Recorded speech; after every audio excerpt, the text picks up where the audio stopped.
Shalom, salam sehat, salam sukacita. Bertemu kembali dengan saya, Hutomo, dalam renungan harian pembawa sukacita CFM Paroki Cilacap. Hari ini Kamis 12 Januari 2023.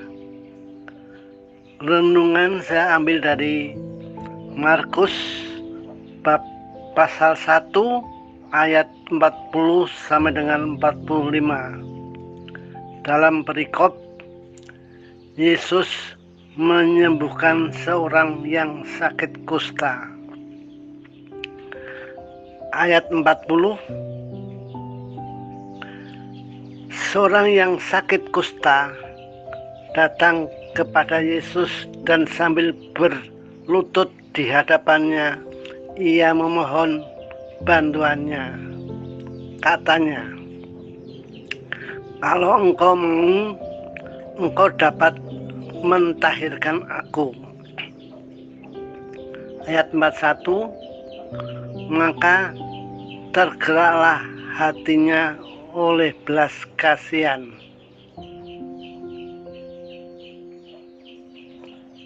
Lalu ia mengulurkan tangannya, menjamah orang itu dan berkata kepadanya, "Aku mau, jadilah engkau tahir."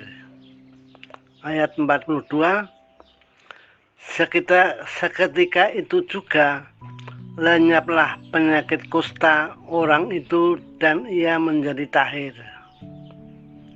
Ayat 43, segera ia menyuruh orang itu pergi dengan peringatan keras. 44, ingatlah, janganlah engkau memberitahu apa tentang hal ini kepada siapapun, tetapi pergilah, perlihatkan dirimu kepada imam dan persembahkanlah untuk pentahiranmu persembahan yang diperintahkan oleh Musa sebagai bukti bagi mereka.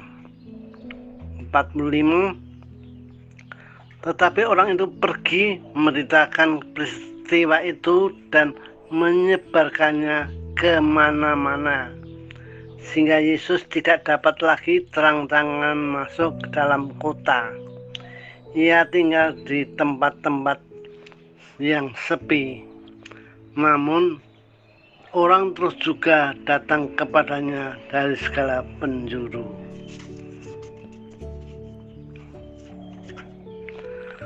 Seorang yang terkena penyakit yang menular dan harus diisolasi, orang itu sakit kusta, tetapi karena kepingin sembuh, maka orang ini berani melanggar aturan dan datang kepada Yesus untuk memohon bantuan kesembuhan.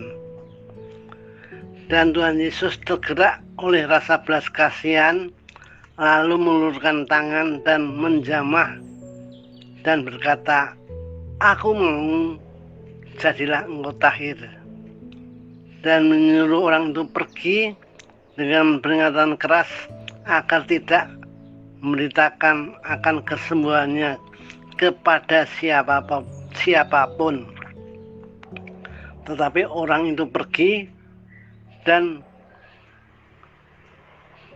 perlihatkan kepada imam dan persembahkanlah untuk kesembuhanmu.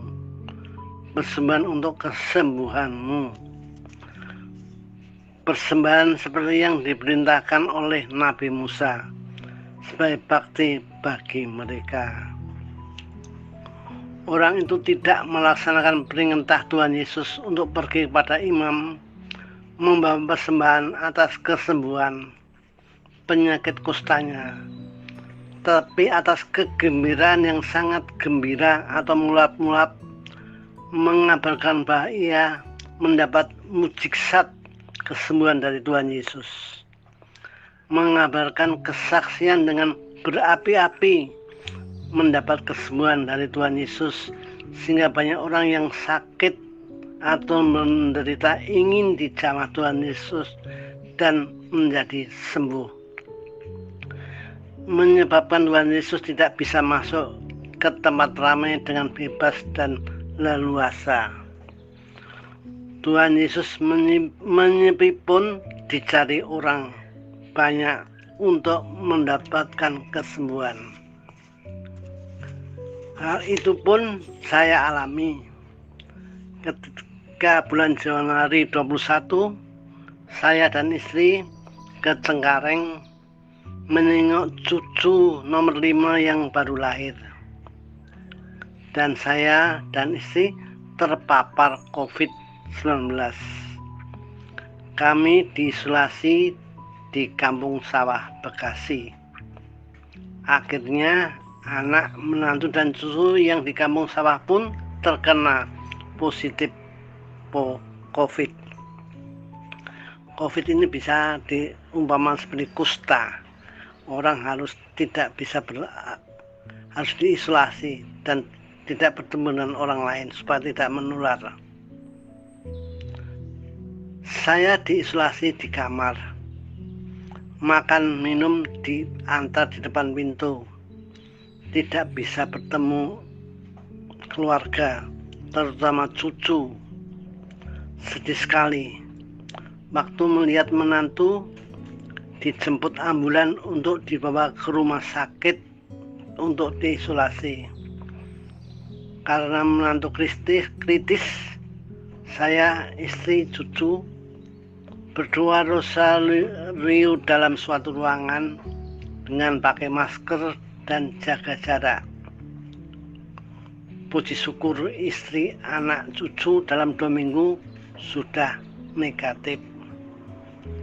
Saya dalam 1 bulan baru negatif, dan menantu juga menyusul dan sudah pulang dari rumah sakit. Karena pandemi, kami belum berani keluar rumah untuk belanja kebutuhan makan minum selama isolasi dan dikirimi dari umat paroki Santo Sirpatius Kampung Sawah. Juga negatif, belum bisa ke gereja karena aturan pandemi. Yang saya lakukan ialah ikut misa, ibadat, persuruhan doa secara online, dan mengabarkan via WA ke teman-teman. Karena kasih karunia Allah, saya sudah sembuh dan sehat. Sebagai bahan refleksi, apakah kita selalu bergumul atau bersekutu bersama Allah dalam keadaan suka maupun duka, sehat maupun sakit? Marilah berdoa. Dalam nama Bapa dan Putra dan Roh Kudus. Amin. Allah yang Maha Rahim, terima kasih atas belas kasih-Mu, sehingga kami selalu setia dan taat melaksanakan firman-Mu. Berkat-Mu selalu menyertai kehidupan kami. Terima kasih Allah.